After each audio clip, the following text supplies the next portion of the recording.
Quem sou? Acredite se quiser, aposto que muitos de vocês ainda não me conhecem. Fui um dos pioneiros da arquitetura moderna no mundo e vou contar para vocês quem sou e a minha trajetória. Me chamo Adolf Loos. Nasci em Brno, na Tchecoslováquia, no ano de 1870. Eu sou do grupo de risco. Bom, eu frequentei um colégio de tecnologia por 3 anos e depois mudei para os Estados Unidos e trabalhei como pedreiro e lavador de pratos. Meus edifícios eram projetados com formas puras e justificado por sua viabilidade econômica e qualidades utilitárias. Minha ideia era criar um método inteligente para projetar edifícios, embasado na razão pragmática. Meu pensamento minimalista se reflete nos trabalhos de Le Corbusier e Mies van der Rohe. Meu edifício mais famoso é a casa de Michaelerplatz, um dos primeiros prédios de escritórios modernos em Viena. A construção em aço e concreto fornece amplos vãos estruturais com o uso do espaço flexível. As colunas de mármore em frente à entrada montra não são de suporte de carga.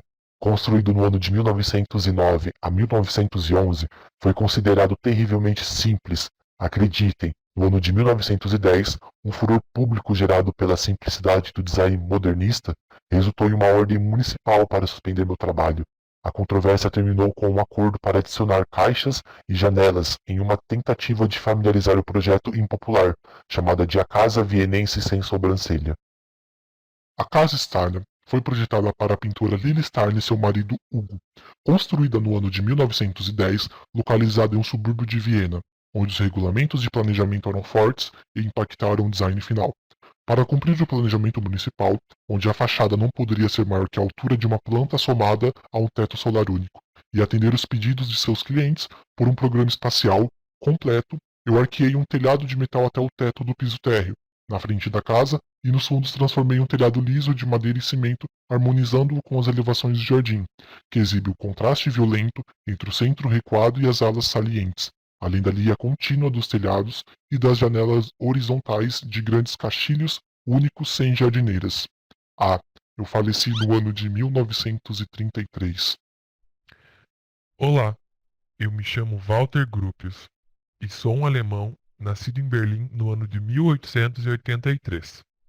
Por lá, eu estudei arquitetura e acabei me tornando um dos arquitetos mais importantes do movimento moderno na Europa. Fui o fundador da escola Bauhaus em 1919, uma escola de arquitetura que mudou por completo a visão da época, sendo um marco no design, na arquitetura e também na arte moderna. Além disso, eu também fui diretor do curso de arquitetura da Universidade de Harvard e projetei o edifício para a sede da escola em Dessau, em 1925. Em relação às minhas principais obras, iniciarei falando sobre a já citada Bauhaus Dessau, que por razões políticas se forçou a mudar de local. Eu então tomei isso como uma grande oportunidade para construir uma escola que refletisse as minhas esperanças quanto à educação. O estilo das instalações dessa escola ensinou a minha fase mais futurista. As suas grandes instalações extensas nos planos, que incluem espaços para ensino, habitações para estudantes e membros da faculdade, um auditório e escritórios que foram fundidos juntos em uma planta, que lembra a configuração de um catavento. Outra grande obra em minha carreira é a fábrica Fagos. Ela é uma fábrica de sapatos em Alfeld, na Alemanha. É um exemplo da arquitetura moderna com fachadas desenhadas por mim. Eu projetei a fábrica como um espaço aberto, feita para o artesanato de calçados, com abundância de luz natural e estruturas geométricas refinadas. As estruturas da fábrica foram listadas como monumentos históricos desde os meados do século XX e estão em funcionamento até hoje. Oi, meu nome é Charles Edward Janneret Gris, mas todo mundo me conhece como Le Corbusier. Eu fui um arquiteto, urbanista, escultor e pintor. Sou natural da Suíça, mas também fui naturalizado francês em 1930. Fui considerado um dos mais importantes arquitetos do século XX e um dos maiores arquitetos do modernismo. Dizem que eu trouxe uma nova forma arquitetônica, baseada nas necessidades humanas, além de revolucionar a cultura arquitetônica do mundo inteiro. Um de meus principais projetos é a Vila Savoie, considerada um dos ícones maiores da arquitetura moderna no século XX. Essa residência é responsável por influenciar o pensamento projetual de diversos arquitetos em todo o mundo.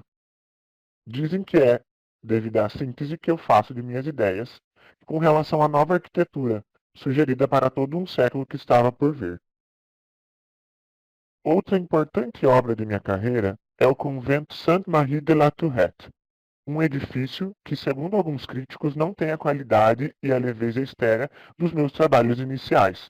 Ao contrário, dizem ser uma repetição regular com uma forte ênfase horizontal exposta em concreto, o que faz com que se torne deliberadamente em uma forte construção. E eu concordo com isso. É um edifício para ser vivido, com as necessidades sociais, onde você e o programa formal não podem ser separados sem perder o seu significado. Saudações, meus amigos. Me chamo Ludwig Miss van der Rohe, mas vocês podem me chamar apenas de Miss. Nasci na Alemanha em 27 de março de 1886, porém fui naturalizado americano. Me mudei para Berlim em 1905 e assim conheci os grandes mestres Walter Gropius e Le Corbusier, que foram os guias para o uso da minha técnica estrutural. Em 1912, abri meu primeiro escritório e ele era cheio de influências dos novos conceitos vanguardistas de ortogonalidade, abstração e fluidez espacial. E com tudo isso, sempre fui obcecado pela simplicidade.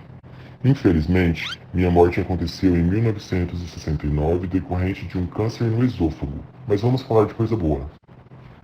Um dos meus grandes projetos é a Casa Farnsworth. Ela foi construída entre 1945 e 1951, e eu projetei para a Dra. Edith Farnsworth, que fica na fronteira com o rio Fox, em Illinois, Estados Unidos. Ela é um ícone devido à sua estrutura metálica simples, que apenas se fecha com vidro. Claramente meu perfil, não é mesmo?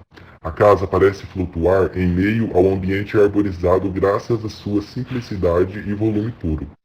A grande curiosidade desse meu projeto é que durante a primavera o rio transborda e sobe até 60 centímetros abaixo da laje inferior.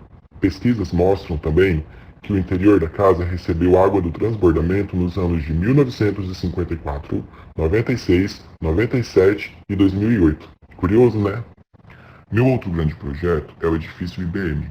Ele foi projetado em Chicago, Illinois, em 1971. O prédio da IBM, também conhecido como 330 North Wabash, foi concluído em 1973. Esse é um dos meus mais recentes projetos na América e também o mais alto de todos os meus edifícios, um retângulo de quase 213 metros de verticalização, localizado em um pedestal alto que ajuda a manter uma altura uniforme, dada a irregularidade do local. Atualmente, 36% do espaço do edifício não está em uso. Em alguns anos, espera-se que outros 16 andares sejam desocupados como resultado da realocação antecipada do escritório de advocacia Jenner Block. O plano atual é converter do terceiro andar para o 14º em cerca de 275 casas e continuar com a conversão à medida que mais usinas ficarem vazias. A arquitetura do prédio da IBM, juntamente com muitos outros projetos meus, torna-se sinônimo de poder corporativo. Os materiais, alumínio preto e vidro colorido cinza, foram usados juntos para criar uma pele uniforme, dando a aparência de um único volume imponente e impressionante. Esse sim foi o marco do meu trabalho. Você com certeza me conhece, ou pelo menos já ouviu falar de mim. Sou arquiteto, escritor e educador americano. Você já deve ter visto obras minhas como A Casa da Cascata. Sou Frank Larlight. Nasci em 1867, na cidade de Richmond Center, Wisconsin, e no início da minha carreira trabalhei com Louis Sullivan, um dos pioneiros em arranha-céus da Escola de Chicago. Sou um grande influente da arquitetura modernista, apesar de utilizar formas orgânicas. Até estudei engenharia civil, mas duraram apenas 2 semestres. A Casa da Cascata foi concebida a partir da sua integração ao curso da água, que passa pela propriedade. Eu a projetei para que os futuros moradores sempre sentissem a força com que cai e passa o riacho, não visualmente, mas através do som que se produz, percorrendo toda a casa. Resolvi o desenho ao redor da chaminé, que foi considerado o lugar de reunião da família, A base da casa são as rochas do lugar, algumas separam o nível superior e aparecem junto à chaminé, trazendo, em certa medida, a cascata para dentro da residência. Todos os recintos da casa se relacionam com o entorno natural. A sala de estar, inclusive, apresenta uma escada que conduz diretamente ao riacho. As circulações dentro da casa são escuras, os corredores são estreitos, para que os habitantes tenham sensação de fechamento, em comparação com a abertura proporcionada à medida que se aproximam os ambientes principais. Construído em Manhattan, o Museu Solomon Guggenheim foi o último grande projeto desenhado e construído por mim. Entre 1943 até ser aberto ao público em 1959, 6 meses após a minha morte. Tornou-se um dos meus trabalhos mais longos e também um dos projetos mais populares, contrastando completamente com a grande e rigorosa Manhattan. As curvas orgânicas do museu, um ícone familiar tanto para os amantes da arte, visitantes e pedestres.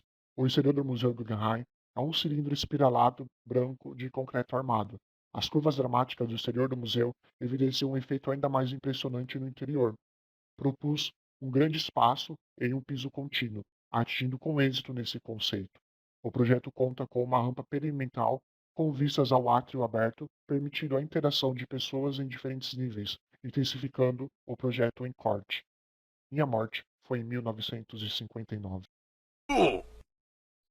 Talvez você ainda não me conheça, mas me chamo Philip Carlisle Johnson.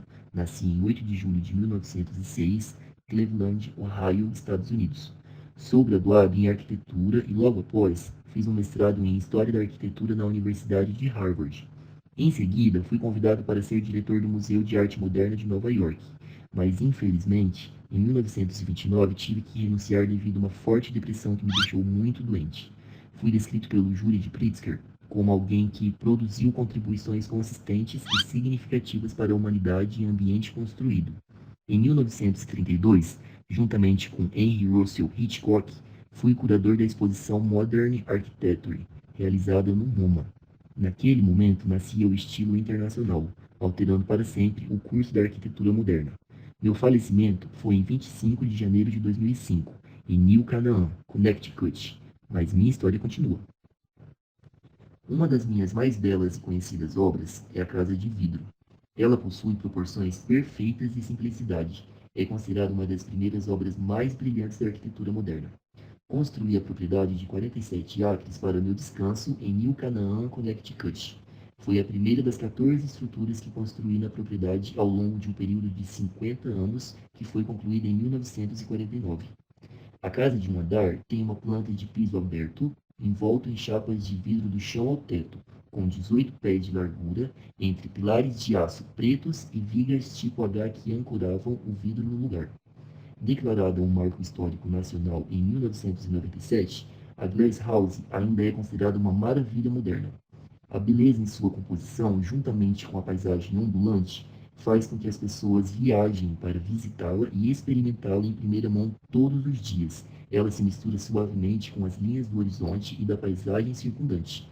Pode sentir uma sensação de tirar o fôlego de infinito. Bem-vindos à Catedral de Cristal.